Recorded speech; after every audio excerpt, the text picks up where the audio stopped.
Are you downsizing? Maybe need more room because of additions to the family, or possibly seeking that dream home you've always wanted? Well, Tim Eisner at Royal LePage Atlantic is the guy for you. With a proven track record and multiple awards, Tim goes above and beyond to find out your needs and exactly what you're looking for. So if you're seeking a new home or trying to sell your current one, contact Tim at 902-499-5717 or check him out on Facebook at Tim Eisner. Again, that's 902-499-5717. Trust me, when all is said and done, we'll be saying Tim Eisner strikes again.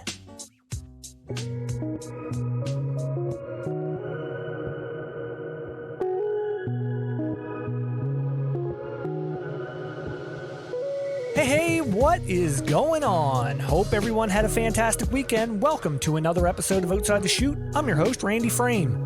This week's OTC Player of the Week comes to us from California as University of Texas A&M commit Maya Perez takes home the weekly honors.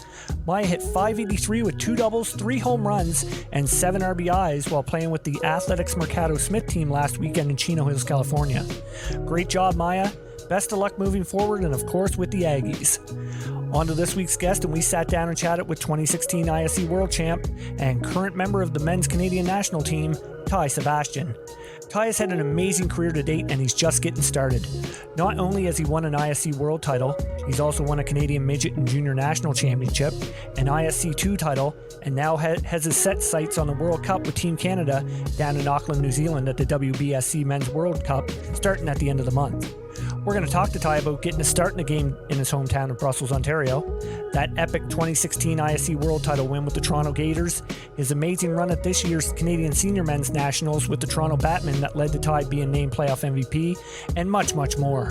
Seabass was an absolute beauty to chat with. Hopey and I are excited to watch him and the rest of Team Canada coming up at the World Cup. So as usual, grab that drink, sit back, relax, cause here we go. I got the world in my palm, like camera action, it's on. I can't describe what I'm feeling, ain't never felt this freedom. I got the world in my palm, like camera action, it's on. Ain't never felt this freedom. Could you say that anything goes, anything goes, anything goes, anything goes, anything goes, anything goes.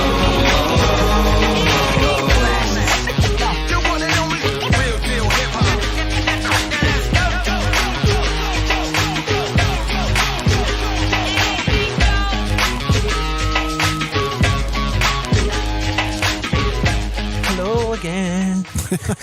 Hey, welcome to Bill Smith's basement. Welcome to the basement. How's it going? Good, man. How are you? Good. Good. Back-to-back weeks. Yeah. Weird. Putting pressure on me. Oh, sorry. I'm missing poker night. Are you? Well, I don't play. Oh, It's across the street. They play every Thursday. And just go I always watch? get invited. And no, I don't even go. Oh.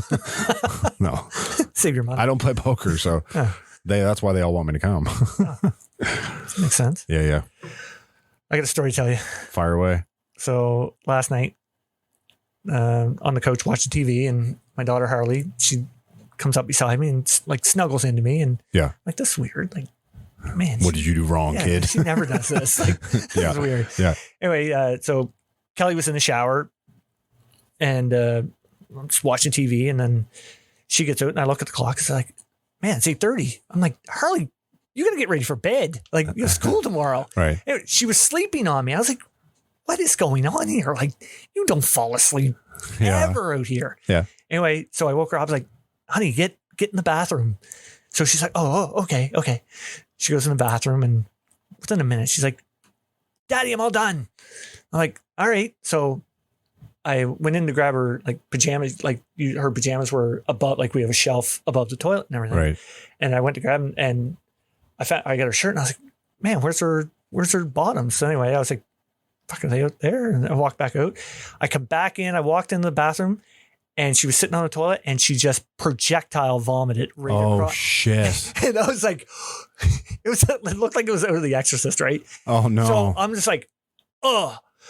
And it whenever, and I was like, and all I could think, I was okay, she's going to do it again, obviously. Yeah. I jacked her up off the toilet, twisted her around, lifted the toilet seat at the same time.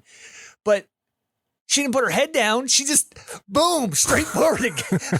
Wall, toilet. Jesus. I was like, oh my God. I was like, oh my God, this is This is just not good. Anyway, Kelly was in the bedroom and she heard the commotion and she come around the corner, and as soon as she turned the corner and just looked in the bathroom, she's like, oh my God. And then she was like, started gagging her. I was like, get out, go, just go. I'll take care of this.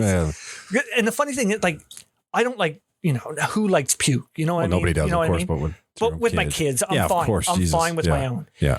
And so I was like, get out, like, I'll take care of all this. Anyway, it took me almost 45 minutes to clean the bathroom.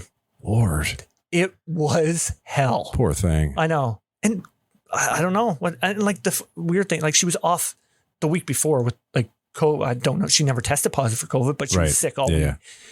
Anyway, but then this happened. Like, and the weird thing is Kelly's mom, who was a former teacher, she was up at the school today, and apparently Harley's teacher that she had last year only had 6 kids in class today. Wow. So some kind of bug flying around. Something's going around that. Fuck, I'm really glad I'm in your basement right now. Oh, everything's good. I'm good. Yeah. I don't carry bugs.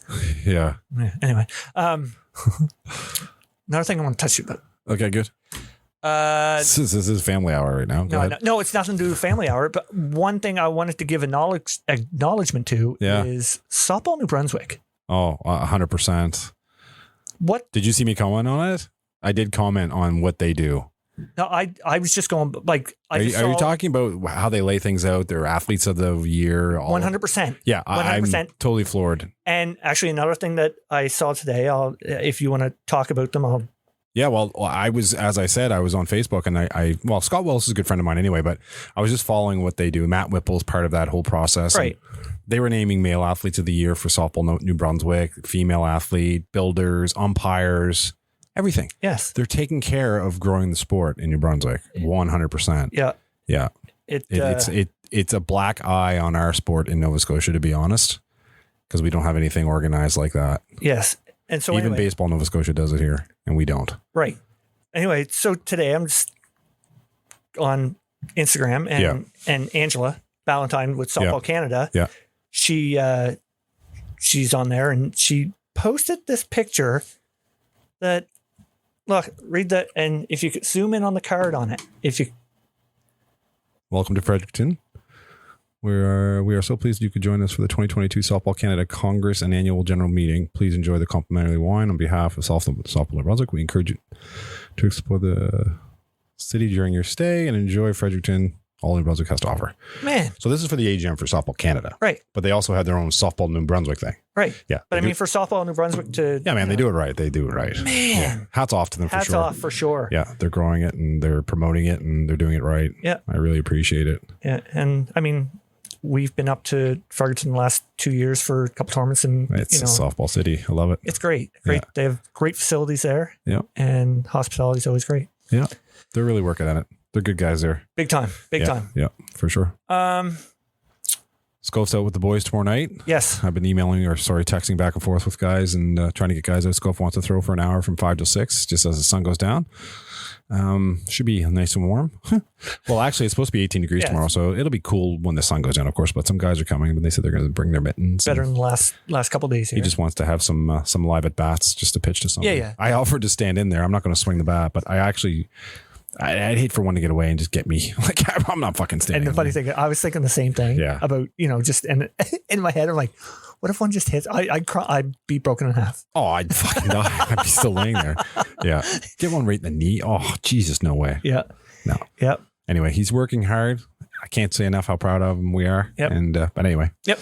Yeah. So I'll be over there tomorrow night watching that shit go down. Friggin' right. Yeah. And we got one of his teammates from Team Canada coming on. Yeah, newly appointed Softball Canada member Ty Sebastian. Yes, sir. We've kept this one under wraps. Well-deserved Softball Canada member Ty Sebastian. Yeah, we've kept this one under wraps. We haven't said anything about it. No. So happy that Ty agreed to come on. And yeah, the kid had quite a summer, and he's had an illustrious career leading up to this. Man. And like he's showcasing his talent, and I was very impressed with him at nationals, of course. Yeah, we're gonna talk about that right off the get go. We're gonna talk about some recent stuff. How we usually get right into talk about. We're kicking it right off like with recent stuff right now. Yep. But man, I doing the research for him. Man, this guy wins. He's a winner. Yeah, that's good to see. And if that's good for Team Canada. 100% it is. Man, for now and the future. Yeah, for sure. But yeah, I'm excited to talk to old Seabass and Yeah. we'll see what he's got to say. Yeah. Let's get to him. absolutely. Okay. Sounds good. I live for the moment. Yo.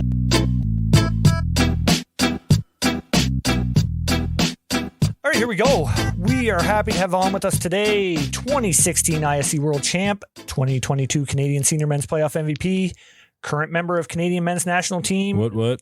that will be competing for gold at the WBSC World Cup in just a couple weeks. Sebastian, Seabass, thanks for coming on the podcast, pal.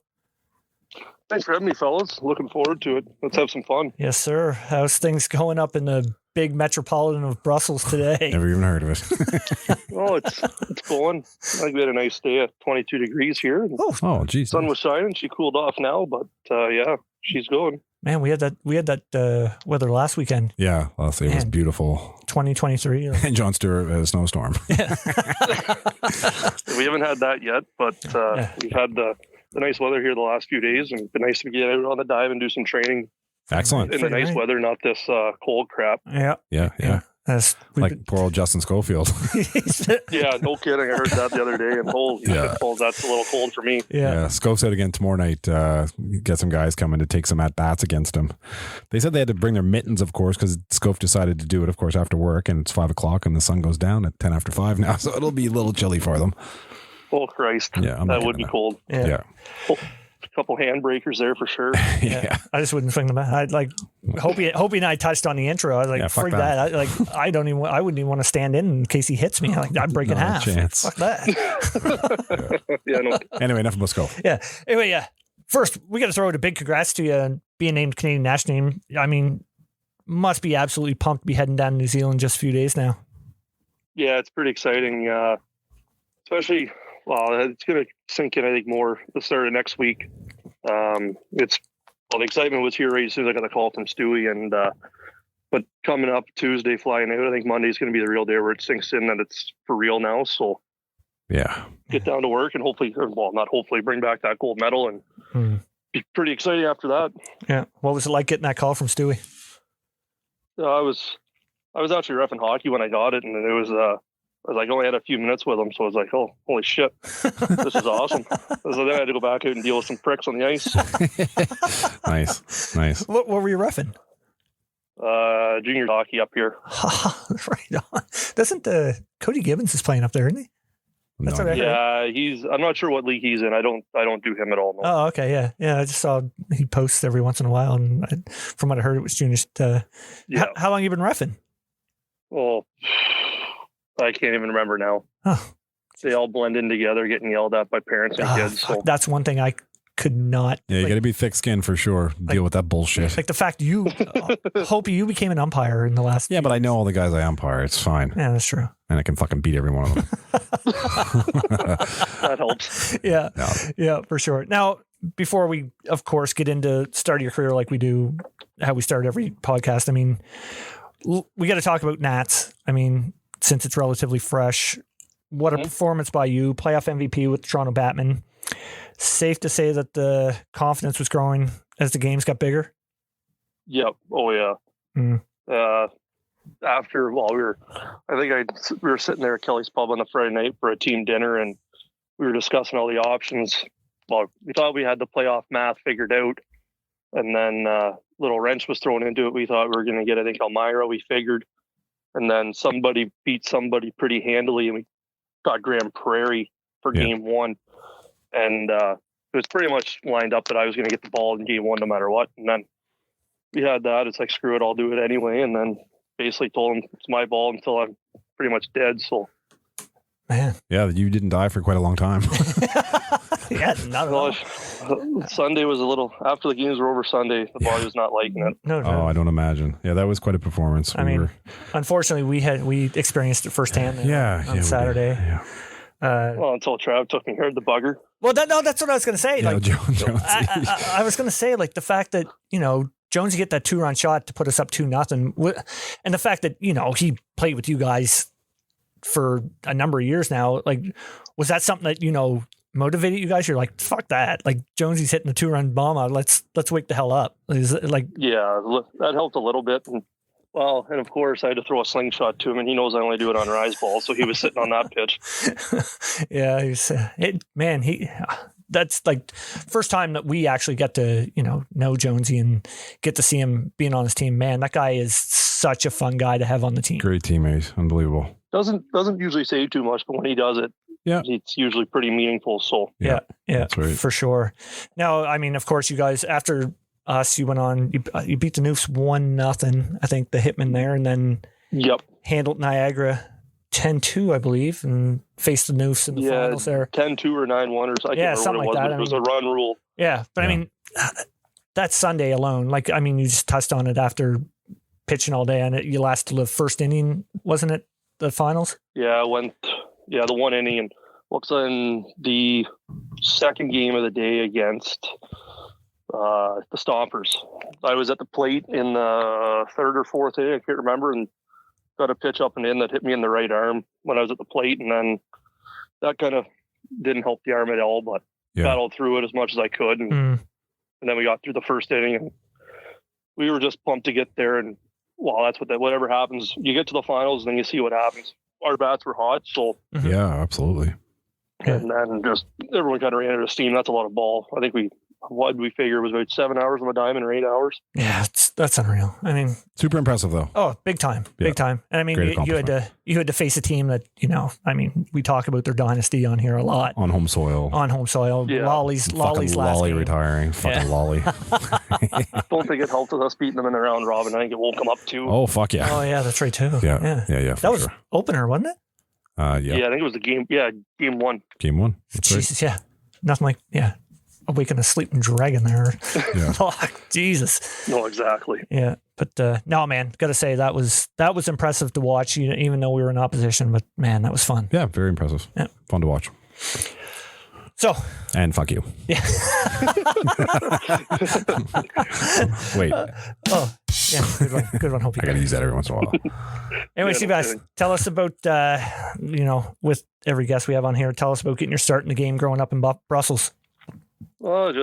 We very small town. I think we had about 1,000 people or so, and played minor ball here in town. And then we only have up till Bantam in town.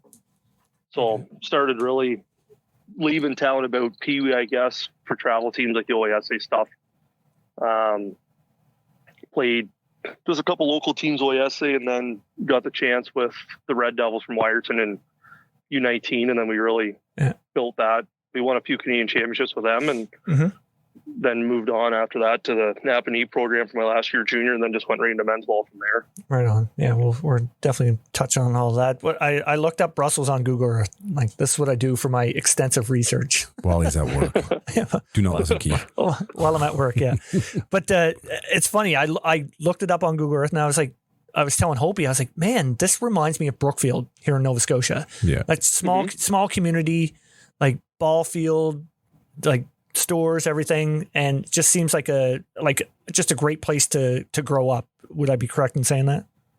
Yeah, it's nice here. Like pretty much nowadays we got a bunch of imports moving in, Mennonites and stuff like that, because we got a Mennonite school here. But before that, you'd know pretty much everyone walking the streets, and you'd recognize everyone, or like you've either see them in the rink in the winter, or you see them on the ball field in the summer. And we, the men's team I play for here in town, we host a tournament every July. So town usually there's quite a few, our beer tent's pretty sweet set up. It's right in a full block, and it's in the outfield of the field. So everyone comes down to that for the weekend anyway. So nice. We had a pretty good setup, and I'm only 3 blocks away from it, so it's even better. 3 houses away, so it's even better. Jeez, that's perfect. Stumble home. It's perfect. Walking distance to the ballpark, and yeah.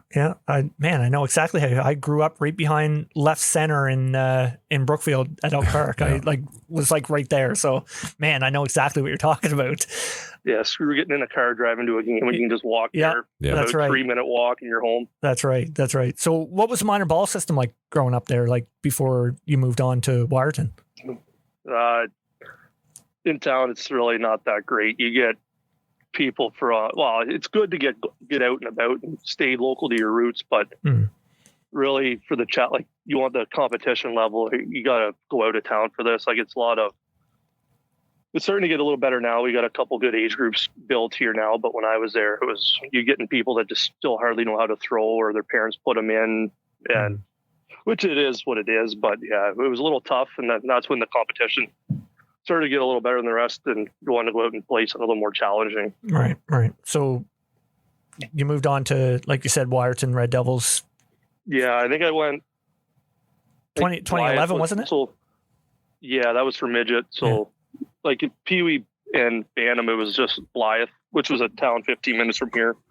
It was just a different league, and then we just went into OSR ourselves as our league team and see how we did. We did all right. I think we got top 8 each year or something, and then went to, for my first year midget, went to Sebringville for a midget team. Okay. We got shit pumped a lot, and then we played a lot of games too that year, and it was a league, and then you do all your OSA tournaments, and it worked out playing Wyerton a few times and played good enough in front of them that I got the ask in that off season, and then Nice.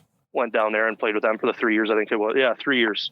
Yeah. Well, 1 year of midget, and then the age change kicked me kind of. So I lost a year of midget, oh, that's right too. Yeah, that's right. and then but I got an extra year of junior. Oh, I guess it makes it up on the back end for sure. That's But all I right. guess it was only the U21. So it used to be U23 before the age change. So That's right too. But That's right too. Yep. So 2011, of course, you guys won the midget nationals there in Fredericton. Yep. That. How exciting was that for you? I mean, that would have been one of your first major tournaments, correct? Yep. Yeah. That was the first. Yeah, because I never did an Eastern Canadians or nothing. That was my first Canadians in general.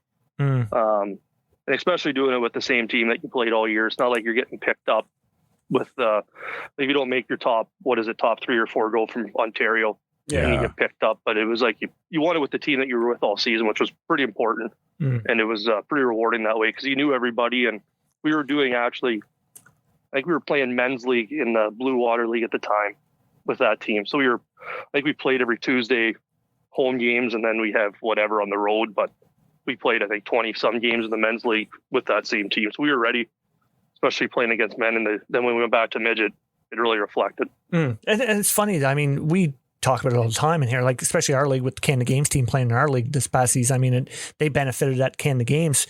And any coaches out there that, coach midget teams that have the availability to put their teams in men's league, I mean, that's something they should definitely do, don't you think? 100%. Yeah. Because even it's I know going back to our hometown here, we got a U20 or U18 and a U20 team or whatever the age groups are now. And there was only 5 teams for the 2 ages, but those U17 or 18, whatever it is, kids playing against the U20s, they've just got themselves so much better from playing people older. And they're not making those bad habits playing down an age group, or because that's what some of them have to do, especially with the shortage amount of teams around here. So Yeah. So that 2011 team that won nationals in Fredericton, anybody on that team that still playing today? Trav was one of them. Who else was on it? Andy Barber, he still plays out Ottawa way. Austin Brown, he was with the Batmen. At the start of the season, he was still playing. That's awesome. Trying to think who else. Mike Root was on he was on the 13 team. Okay. I don't think there's really, they're all playing other men's leagues around here, but nothing at that. Yeah. But I mean, as long as they're still like most of that team's still playing in men's leagues and still playing the sport. 100%. Yeah. See, that's the main thing. As long as they keep playing the game, that's like, I mean, we have that trouble around here. Like, I mean, you look at Hopey, I mean, that 2005 Duff and Harv's Canada Games team, and there's only like a select few of them that not even a handful. Yeah. Like, man, just keep playing the game. Yeah. Let's talk about 2012. You don the red and white for the first time, represent Canada national junior team, the Worlds in Argentina. First, what was it like to be named to Team Canada? That one was good because it came after, I think we had it was Canadian Championships in Owen Sound, I think. And then they went, because everyone was in Ontario already. So then they took us to a week-long camp in Kitchener, actually. And then had a pretty big week of games, and well, everyone was pretty exhausted, I think, from having Canadians. But Yeah. and then you do a week long that, and then I think you have to call on Sunday or Saturday or whatever day it was. But yeah, that was pretty exciting, especially being the first time to put the red and white on. That was well, especially when I wasn't a flyer. I hated flying, so that was my first real flight to somewhere to play ball, which is pretty exciting. Oh, really? You don't Wow. You don't like flying? No, I didn't at the time. Oh, okay. Because you got a long one ahead of you coming up here. So you- Yeah. yeah, that is a long one. Yeah. What was so? I mean, that world was in Argentina. How awesome was that atmosphere? Oh, it's so different down there. Mm. Just the amount of people watching, the hooting and hollering that they do up in the stands. Like, you could almost see before every game, they were trying to get whoever they were playing, especially Argentina, whoever they were playing, get them distracted because they either had women in not much clothing dancing in the field, or they had Nice. some big something going on, like a ceremony every time. So you get warmed up and then you got to stand around for it, which was fine, but Yeah. it was very different down there. It was cool, but a lot of people, like, especially when you played Argentina, Yeah. the amount of people there, holy geez. Well, I mean, we saw firsthand that what was the tournament that the boys were in? The Pan Am qualifier? Pan Am qualifier. Yeah. Yeah. That was It's insane. ridiculous. It's like a soccer from- match. Yeah. Fucking Oh, man. Man. Yeah. I would love that, though. Atmosphere That'd wise. be- Yeah. It was fun. Yeah. Yeah. No doubt. I mean, as a player, that has to get the juices going. 100%. Oh, yeah. Yeah. I got to talk about some players on that team. First of all, Oh, yeah. Cody. Cody was on that team. Right. Cody Anthony. Yep. From here at, he's good friends with ours. He's family to me. He's my cousin. So, yeah. Yeah. And Carson Soucy, NHLer, Yep. was on that team.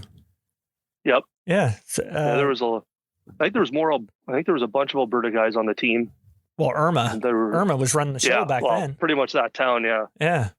Man. And also, I can't remember how many, there was about 4 or 5 of them, yeah. you had my Canada Games coach, Tommy Doucette, as your head coach, did you not? Yeah, good old Coachy. Yeah, Coachy, man. Yeah. That guy was one of a I love kind. Yeah. Oh, yeah, he knew the game pretty well. Oh, did he ever? And the best is we have a guy here at home that can imitate Tommy to a T. And it's, of course you would know how Tommy talks, and it's just, Yep.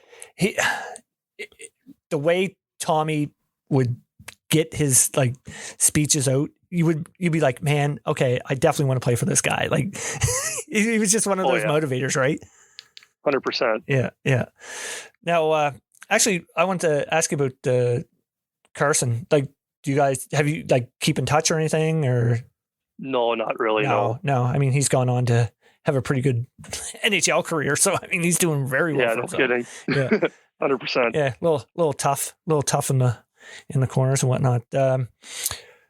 2013, you capture the U21 Canadian Nationals again with Wyerton. After a ridiculous final game by yourself. Hope you get this: 3 for 4, 3 home runs, 5 RBIs in the finals. That's not bad. That's 3 for 4, though. It's not 1,000. Yeah. How special was that one for you? Jesus. Well, going into that, because back then I was throwing a bit. It almost sounds a sand pit, and I was doing the push and drag. I wasn't doing the jumping yet. Mhm. So whenever you get the push or whatever, you dig a bit of a hole, and umpires weren't really liking that, because the night before, I guess they had an umpires meeting about, can't remember who was playing, doesn't matter, but they were digging down. They got down a foot deep or whatever, and they cracked down the following day. So I got kicked out of the game for digging a hole. Jesus What? Christ. So then I had a pretty good round robin going too, and then I think that was the second last game of the round robin. So then going to playoffs, kind of went on a cold streak. I think I might have been at the time 3 for 15 or something like that. Just couldn't get the mind straight, and then finals came around. Well, luckily, the losers lost their first playoff game, so we got lots of games to get ready, Mm. and then just got in the finals and put everything behind it, and just went out there and swung. I think it was 3 rise balls I put out too. Just swung over my head. You'd think after the first one, you'd be like, let's stop throwing rise balls. Yeah, I think all of our runs in that game alone came off home runs, because I think Trav had 1, Aaron McCall had another, and then I had the 3. So I think we had 5 home runs on 10 RBIs for the game. Yeah, that's right. I don't know how Jonesy hits home runs. He doesn't swing very hard. No, he's a soft swinger. Holy fuck, that guy swings. Oh, shit. It's insane. And Yeah. And the funny part about that is during the week, I was kind of talking, well, the Wyerton was done after that year. That was, everyone was aging out. So I pretty much said I'd go play with Napanee anyway. Oh, okay. I was going to bring that up, actually. Yeah. And then after the game, it was kind of just everyone go their own way. And it was a done deal that I was going to play with them the following year anyway. But yeah, it was kind of one of those things you didn't talk about the next year too much about how it went down in the finals. So Yeah. Actually, I'm looking at the box score right now as we speak. And one of the funny things I noticed, your Toronto Batmen teammate, Craig Hamill, was pitching in that game against you. I think the one came off him. Was it? Because Cole Bolton started. Bolton, yeah. He got the loss. Yeah. Well, at least you got one pretty off. much half the Batmen. We had a few of the Batmen on that team in that final. Because Hamill was there, Austin Brown was there, myself. Trav was there. So there'd be about 4 or 5 of us in that final that were Batmen. Actually. Wow. Does Cole Bolton still play ball? Not that I know of. That guy was pretty much a phenom. In 2012, I coached our midget team. I was one of the coaches, in Nova Scotia, and we played Napanee in Fredericton, actually.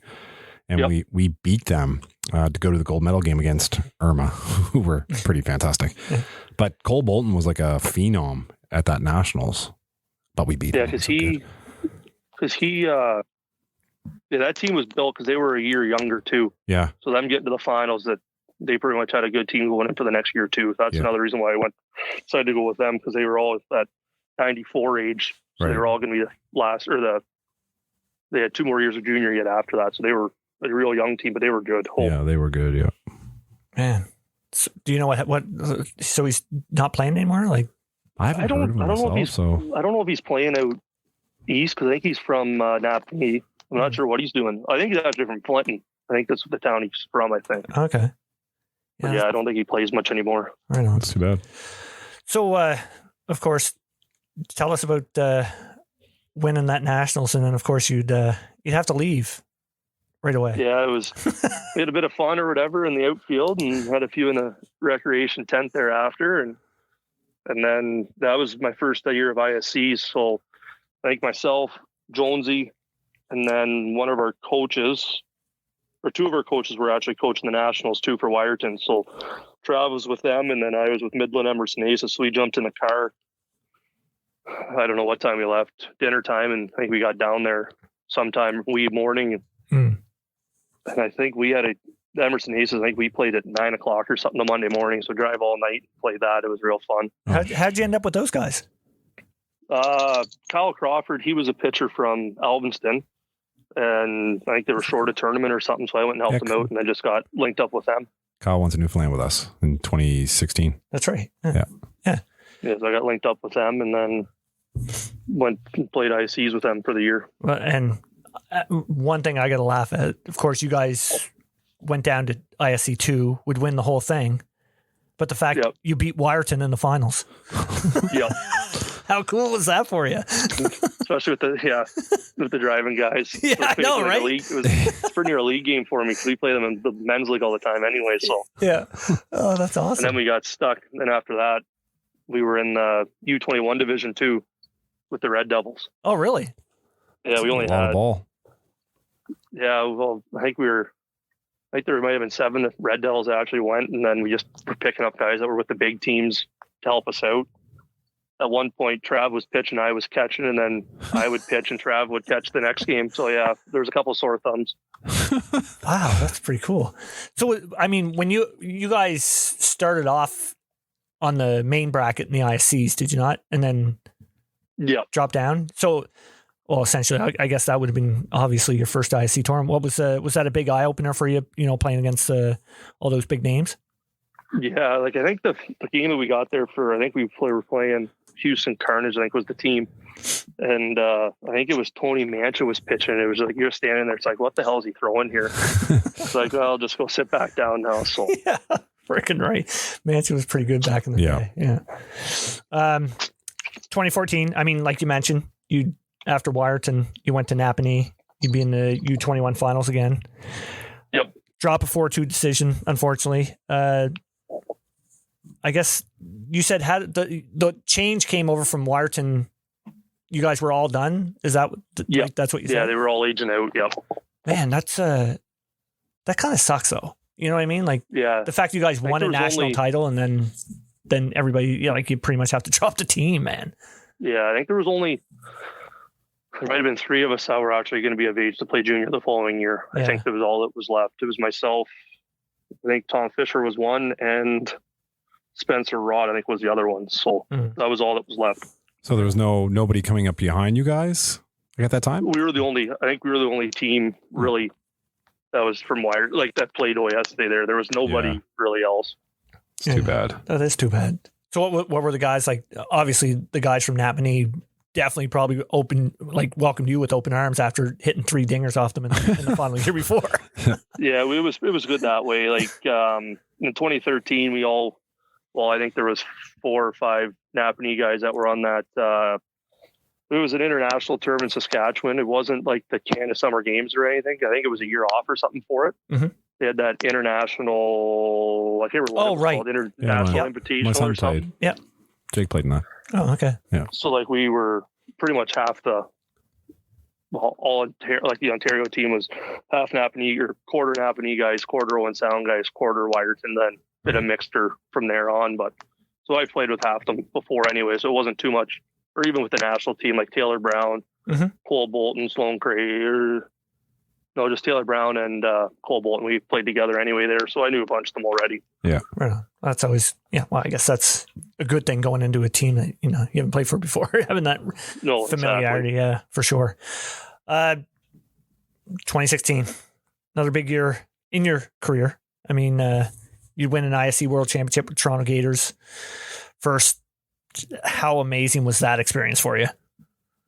It was just being around those, like the Brad Ronas and like Ben Anoka, Sean, just seeing stuff like that. It's crazy to see what they like, how they prepare, especially as a young guy going into that, being 23 and just learning from guys like that. And just that whole thing was just amazing, just the way it was run. And yeah, it was phenomenal. Well, so I mean, looking back now, like if you were to like look down and be in that situation again, like what are some of the things like talked about Ben Anoka, Brad Rona, Wayne Lalu, Bowleys, Thomas Macchia was there, of course. Yep. Like Sean, like what's looking back now, what's something that you would have taken away from that being like, okay, this is something I'm taking with me?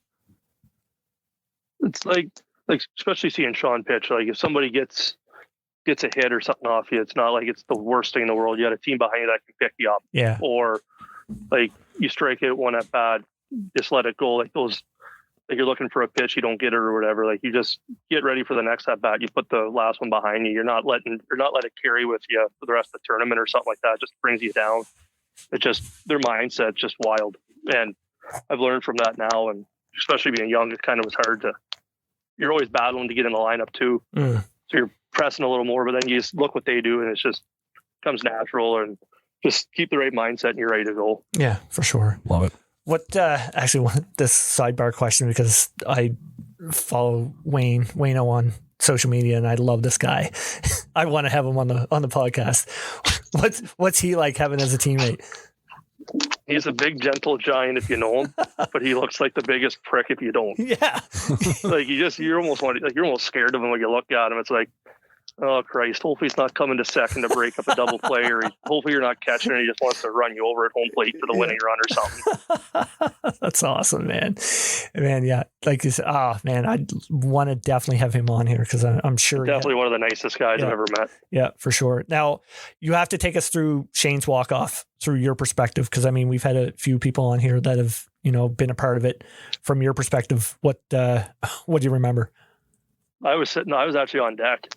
Oh, and just watching him. As soon as he made contact, the hand, like pretty much a few steps, his hand goes up. Oh, it's just watching that ball fly out of the ballpark. It's like, holy shit, did this just happen?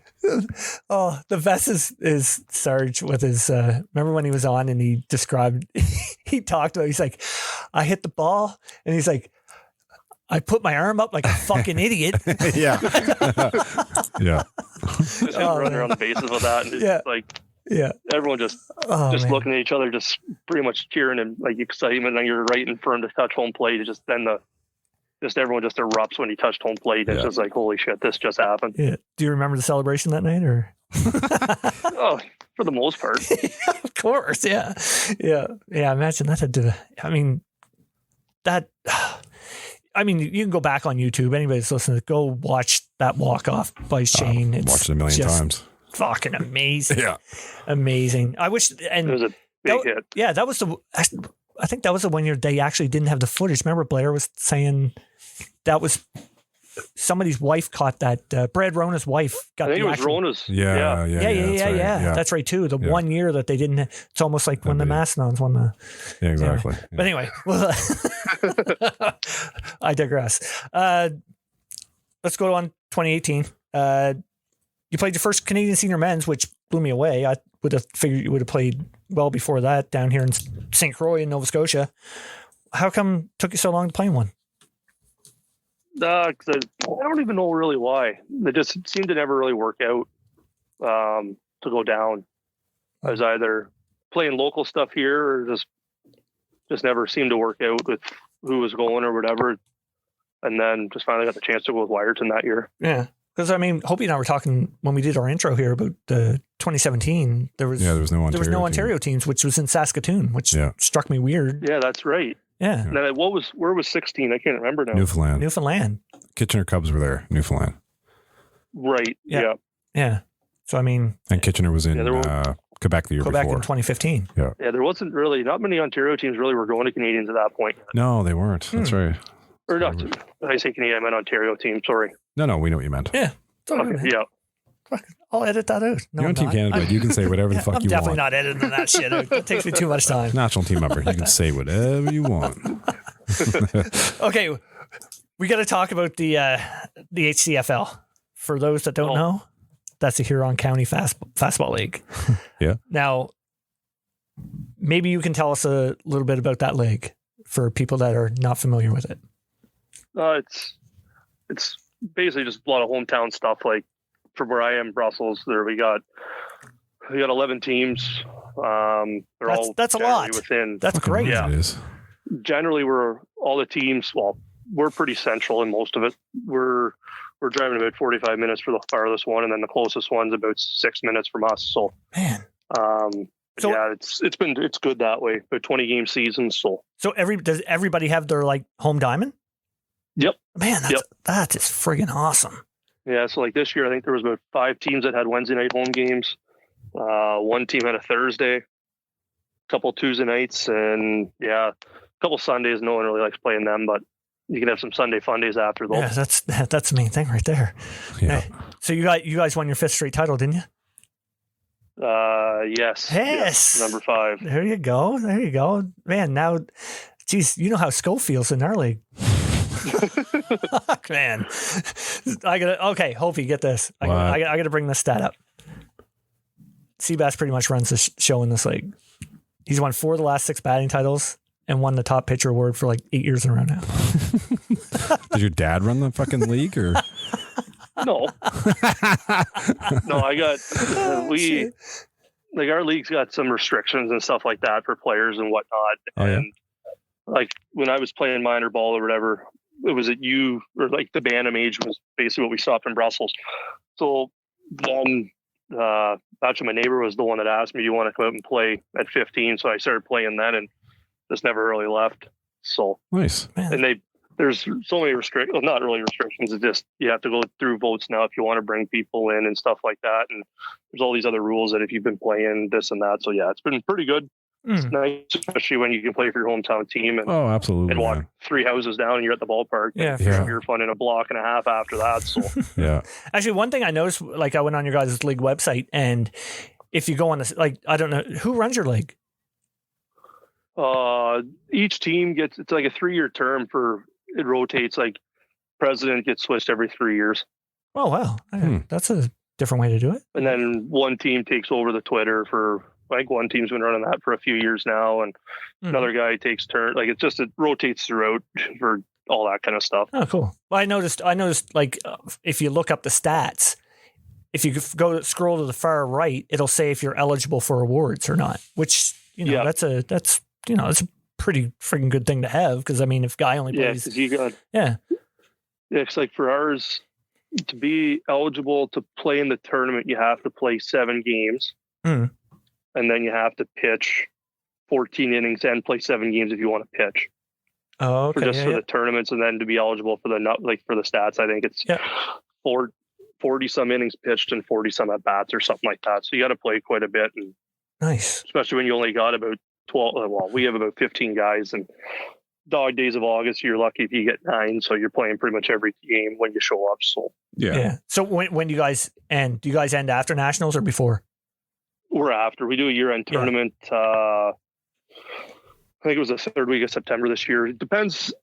We've done in the past where we go to the Ontario Challenge Cup, and and same for the year-end tournament. Whichever team wants to step up to host, they can host. So we hosted a couple of years ago, and we went to the OCCs just to give it a try. And so it all depends. Whoever wants to host it usually picks a weekend, and then that's what the league votes on and all that stuff. So Right.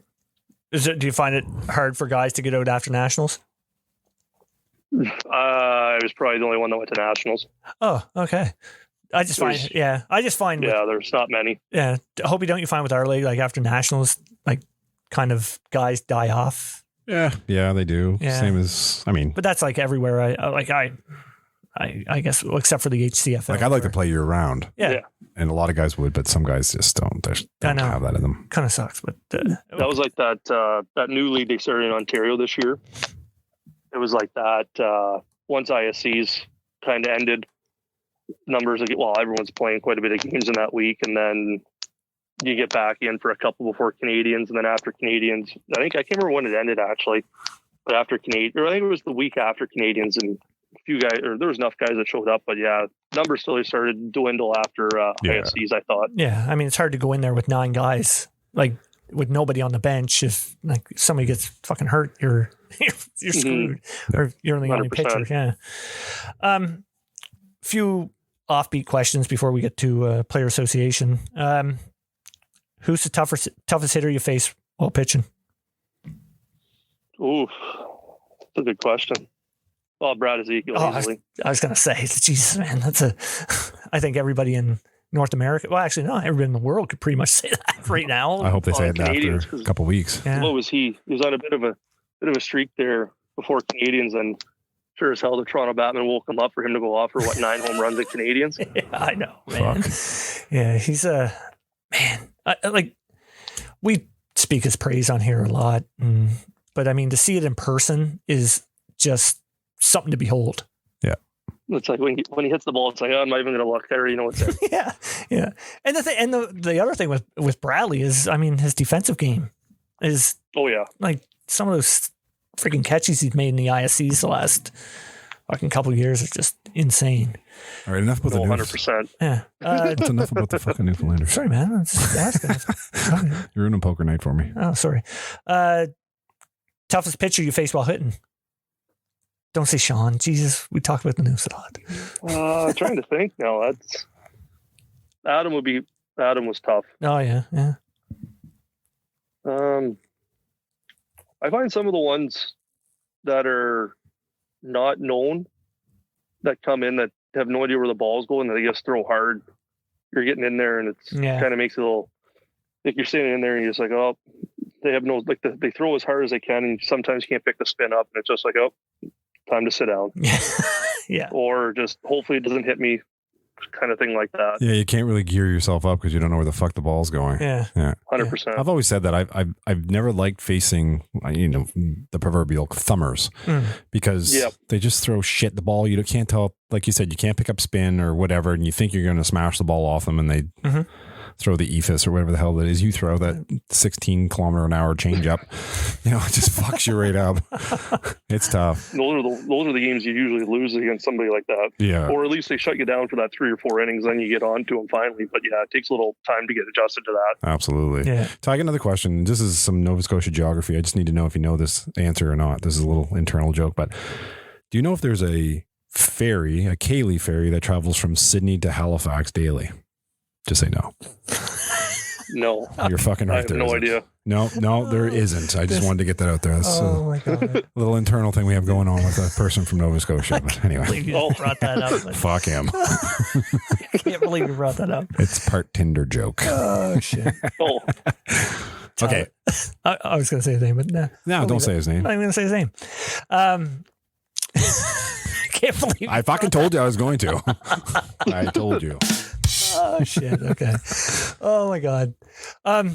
So Ty, what are of course WBSC's coming up? What are the goals moving forward on your career here? I mean, obviously gold coming up, but I mean beyond that. Can I jump ahead of that first? Oh, okay, go I ahead. kind of wanted to know something, Ty, because with being added to Team Canada, obviously huge accomplishment. When you spoke with Stewie, and I know you said it was only briefly, but did they discuss with you like what your role would be as a pitcher or as a hitter? Like, do you know what I mean? Like, because I know like with Devo coming out of the lineup, when we looked at the lineup, you know, you would think Sean would be the number one, and then Devo would have been the number two. That's the way we had you kind of looked at it. Now those positions have been moved around a bit. I mean, Zippy's going to move up in the lineup possibly, but Scof maybe, where we thought maybe he's going to be the cleanup guy, maybe he's moving into the number two spot. So it's going to be I mean, there's lots of components and lots of pieces to play with, which is fantastic for Team Canada. But at the same time, I was just wondering, were you told by any means like what your role would be or what to expect, or? No, not really yet. Yeah. I think that's what that Palmerston tournament's really going to be. Right. Is everyone's going to get a chance in different situations and basically to earn your position, which I like that idea, the competition level, like you're battling to get in that lineup at all times. When you get your chance, you gotta be ready to go no matter what the circumstances are. So that's right. Very true. I love it. Yeah. Now, how can we get to fucking New Zealand? I don't know, man. Remember I said I was trying to get that. Did you put that fucking stepper thing that your father-in-law owns on Kijiji yet? Or no, I didn't. I forgot to. Anyway, back to mine. I guess after. Yeah, sorry. Sorry. After Worlds, of course. What's the goals moving forward? Try to get back for that ISC championship. That one, get a second one would be nice. And you know what? There's a lot of these guys that like jumping around team to team, and I like what we got going right now. Try building with them guys and see what we can do. I think, especially the ISC schedule, if you can make it till Saturday, good things happen once you get there, and just see how that goes. And then obviously try going for Canadians. That'd be the big one. Haven't done that at the senior level yet. Just try winning that one. Yeah. Good for you, man. I love hearing where say you like stick with the same guys. I mean, yeah, I do. That's like one that of those too. things that is rare. You know what I mean? Yeah. I think your coming out party this year, what we considered anyway, because you had a fantastic summer ISC wise. You had an unbelievable nationals. You like when we talked to Stu, he said, it was a numbers thing about guys making Team Canada. Of course, it was the hardest decision he's had to make as picking a team. And of course, you and Jordan Pomeroy were the two that he mentioned that were, unfortunately the two that were kind of left out in the scheme of things, but it was only because of numbers, very interchangeable. Now moving forward, you go down, you have a good tournament with Team Canada. You're potentially, you're young. You're potentially many years of playing with the maple leaf on your friggin' jersey if you're able to maintain that same ability that you did this past summer type thing. So that has to be a goal for you for sure. 100%. Yeah. That's the once especially getting down there, getting the taste of it. You don't really want to get rid of it. No, God, not at all, man. And that atmosphere down there is just going to be fucking electric in New Zealand. I mean, the last time they hosted, what was that? Just make something up. I don't know, man. I should know this. I'm fucking on a fucking computer in front of you. Use Google. But anyway, the last time they hosted it, it was the crowds. Wasn't that 2013? 2013. Yes, there you go. Thank you, Ty. Thanks, Ty. I have a good computer right in front of me. I should have just looked it up. But, and two phones. Yeah. I think that's what it was. I'm just guessing myself. Fuck it. We're going 2013. Anyway, it was electric back then too. Man, and I mean, remember we had Don Tricker on here, who was coach of the team, and other players from the team, and they said, they sectioned off the left field bleachers for the family. And right. And it was just like the whole atmosphere was crazy. I'm sure it's going to be even double that now, especially with the fact how social media is now and the build up that they can get. And they actually have a TV provider down there that's playing the full games and everything. Like, I'm so excited to watch it here. Hopey, you're definitely excited to watch it. Oh god, yeah. Ty, I can't imagine what it's going to be like to be there. Like, it's going to be insane. Yeah, right? it'll be incredible. And we're like, the other thing of that is, it's like the World Cup. It's awesome, but that pre-tournament's going to be just as good, if not better. Shit, Like, yes. you got those top 6 teams playing off in a warm-up tournament. Yeah, it's pretty amazing. That's pretty much the World Cup right there. Yeah. Yeah. Well, it's going to be interesting to see what the teams do as far as like lineups go. You know what I mean? Like, I mean, we had, like, when we talked to Stewie and we talked to Julio. Like, I mean, with Julio, I think he pretty much is going there to win the thing. You know what I mean? Like, yeah. But it's going to be interesting. It's like you said, it's going to be a tournament to see what the lineups are going to be going into the World Cup. Well, there's spots for guys to earn. Yes. By going there and playing in that warm-up tournament. Yep, for sure. It'll be nice to get a few more at bats even before the tournament, like get some of the rust off if you haven't been facing the guys and whatnot like that too. So that'll help. Yep. I think you also have some exhibition games too. Wasn't it Ron said they play an exhibition game against Team Canada on the next Thursday or something? Anyway, be prepared. You got lots of fucking ball coming up. Yeah. Yes. Yeah. All right, buddy. Let's get to Player Association. I'm going to throw out some names to you. And if you have a story, anything, just talk about them. First one, Ryan Bolin. I haven't seen a guy that throws the ball harder back as a catcher to a pitcher than it's just, I've never seen a guy throw the ball back harder than him. Yeah, I know. It's and he's a motherfucking leader. Big time. Oh yeah. It's just basically, if you have, like, especially with the Gators there, just the way he can control it, just sitting there, or even playing third base for that matter. If you're not on your toes when him and Sean struck a guy out, it's like, here comes the ball snapping down. Don't miss it. Yeah, for sure. Next I have is Cody Skelton. Oh, Cody. Oh, we've had some fun, that's for sure. I haven't seen him go off like he did at Canadians that first couple of days, because I was joking with him when we were playing. I think it was the Noose, actually, when he had the 2 home runs in the game. And I just kept joking with him, you're on pace to hit 17 home runs this tournament. Don't fuck this up. But he still had an awesome tournament. But no, he did, yeah. A lot of late night cards and very intelligent conversations. That's for sure. When we're playing cards, and no doubt. But no, he's fun to be around, and just thanks for them, him and his mom, just running, and him and his mom and dad for running that team. It's been awesome to play for them. Yeah, no doubt. Tyler Anderson. Randall. He good young guy coming up too. He puts the work in. Don't really got any funny stories about him. I gotta say, he come in against us that game when you come out, and I think the last 2 innings he had 6 strikeouts against us in that. What? The vice versa, you mean? He started the game against you guys, and then I came in for the last 5. I think I've been drinking some beer here, man. Just leave me alone. Holy fuck! No, but he works hard at it. Oh, for sure. And that's right too. Fuck. I'm an idiot. It was funny. He just, firefighter Randall. Right on. 2 more here. Buddy of ours, Justin Schofield. Oh, Christ, Schofield. Funniest guy. One of the funniest guys in fastball, that's for sure. Still, what year did we? Oh, it was a Bear Creek at the Rawlings Grand Slam Cup, I think it was. And there was a line drive back at him, and I don't know who took a photo. It got posted in the WhatsApp group, and he was just a graceful machine falling to the ground. A lot of guys talk about Skull falling down.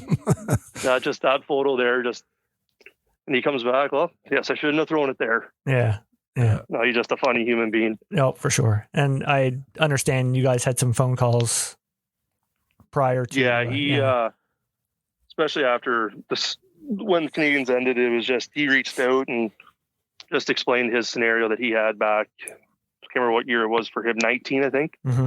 And just that little bit, him reaching out really meant a lot to me there and helped me through it. And then he reached out after I got the call for this one, like to go, and just he's been there. He's an awesome dude. Yeah, he is. Absolutely.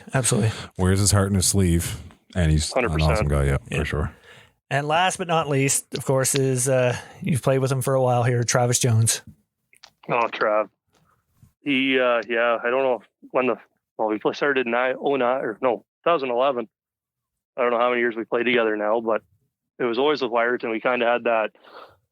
One of it was a competition between the two of us, but we just fed off each other when we're at the plate or doing whatever we were doing. It was just you feed off the one. If one got a double, the other had to get a double, or just that. And kind of felt bad for teams at times when we were doing this, and just we fed off each other the whole time. Like in junior ball, it was he hit one out, I'd not have to, but yeah, you try to one out too. Yeah, and we just fed off each other. It was crazy and just a fun teammate to be around, and just an awesome athlete too to play with. And when he didn't say much, but when he did, you knew you had to listen. And yeah, it's nice. Just you get to the field this year, especially. It's playing with him was you'd tell when he got upset because he was a lot more vocal this year than other years, and it's like, oh, better watch out because he's on the rampage. Yeah. Actually, he did that in one of our circles there towards the end of the tournament, and we're like, who is this guy? Like, hardly heard a word from him. Awesome guy though. Yeah, when he does that, you know he's in the game, and it's just like, oh, he's ready to put you on the back. He's going to go off now, so it's just that's the way he is. Yeah, for sure. Well, listen, Ty, we got to thank you for coming on here, man. This has been awesome to talk to you, especially right before you're leaving for WBSCs. Again, we wish you nothing but the best going down there. Hope you come home with gold, buddy. Damn right. Hopey. Yeah, thanks. No, best of luck. I'm looking forward to watching you guys play, of course, and wish you all the best. Take this advantage, grab it by the balls and you run with it, man. Work hard. Perfect. Thanks for having me on, fellas. This was fun. Right doing on. The shit about ball and kills about an hour on a Wednesday night or whatever night it is here. Is it Wednesday in Ontario? It's Wednesday in Ontario, man. No, we're not that different. Just Thursday night here. Just kills a bit of time. Who the fuck drinking? I'm the one drinking the beer here. Yeah. No, not till later. You gotta go to the batting cage here for a little bit. Get a good idea. little training in before heading down. So right on, buddy. All right, Ty. Okay, pal. Best of luck. Best of luck. Great talking to you. Thanks, fellas. Take care, man. Cheers. Yes, sir. Yeah. Yeah. Good luck, Ty. Man, I got off the beer. I actually, in my head, I had him starting against us in that. And now that I'm thinking back, you're right. Getting parity, are you? Getting parity, man. Anyway, I'm excited for him. He's got a lot of years ahead of him. Oh, big time. I can't wait to watch it. Yeah, me too. Again, we certainly hope the best for all of the teams because we cheer fast pitch in general. Yeah. We love the sport. Of course, I think everybody that listens to this podcast obviously loves the sport as well. Yeah. And we're looking forward to watching a great display of ball being played of the greatest sport on earth. Yep. And we're certainly hoping for Canada to win. Oh, 100%. Yeah, 100%. I'm very excited for sure. I'm excited, like you said, to watch the games. Yeah. That's the first thing. I'm also excited to see the show that New Zealand's going to put on. Yeah, I am as well. Because, they've been waiting a while to host this, and, their passion for ball down there, and we have a ton of listeners down there. Yeah. And like I said, I can't wait to see the show they're going to put on, and I'm sure the ball's just going to match up with that excitement that they have down there. Yeah, absolutely. I'm super excited about it. So we have Blair coming up. We have in 2 weeks. In 2 weeks' time. We're 2 weeks. Yeah. The couple days, 2 days before it starts, we're going to be recording. I'm going to release it the next day. Oh yeah. Okay. Yeah. Right. It's only the 10th right now. Yeah. So yeah, we're going to have Blair on. We're going to do a prediction show. Yeah. And that being said, I'm going to throw out some stuff on social media to get you guys involved. If throw out your predictions, any questions that you want to, throw to us, to Blair. Probably to Blair because he knows quite a bit. Yeah. But anything that anybody wants to hear on the podcast, like throw it out to us. I'll do my best to go through them all, make sure it's normal, not some crazy, good luck, crazy stuff. But that'd be good to get the listeners involved and for sure. And any questions. But okay, looking forward to it. Said, I also got to throw out. Today's Monday, of course, when this comes out. Yes. The WBSC Pan Am Championships for the women. Oh, the women. That's right. They started Saturday. the Softball America guys are streaming that on their YouTube channel. So anybody that wants to watch that, go ahead. They put on, it's going to be in Spanish. So just call me if you need help translating. Hopey is very good at translating the Softball America, but it actually is fun to watch with those guys doing their commentating. Because they're invested in it. But anyway, to watch it, it's going to be good ball involved there as well. So, and also with, today is Thursday, November the 10th here. Tomorrow being November the 11th, is Remembrance Day in Canada for us. Mm-hmm. And we'd like to thank all of our past and present members of the military for all of what they've done and what they do for us. Hats off to you guys. We know it's hard for everyone being away from their family and what have you. And we certainly appreciate it. Thank you so much. Absolutely. 100%. Hopey, another week. Yes, sir. Have a good one. Let's get to some classified.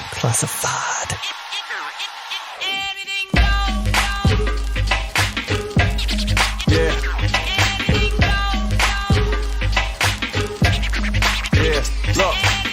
Lo and behold, my mojo's out of control. Back at it, I'm no joke, going for gold. I've been around, put it down all over the globe. Still the Nova Scotian in me comes out of my mode. The East Coast, my accent is evident. No neglecting it, I represent my residence. East Coast, and I don't hang with anyone who's selfish. Pass the weed, I can smell it. Heavyweight, attitude like Chevy Chase. I'm over 30, it's too late for you to set me straight. I don't ball, I ball hockey. Know what you call cocky. Ball Marty meets ball coffee. People wake up. Top of the morn, I've been a motherfucker way before my daughter was born. Turn the clocks back and check the lock on your door, cause it ain't safe outside no more when I got the world in my palm, like camera action is on. I can't describe what I'm feeling, ain't never felt this freedom. I got the world in my palm, like camera action is on.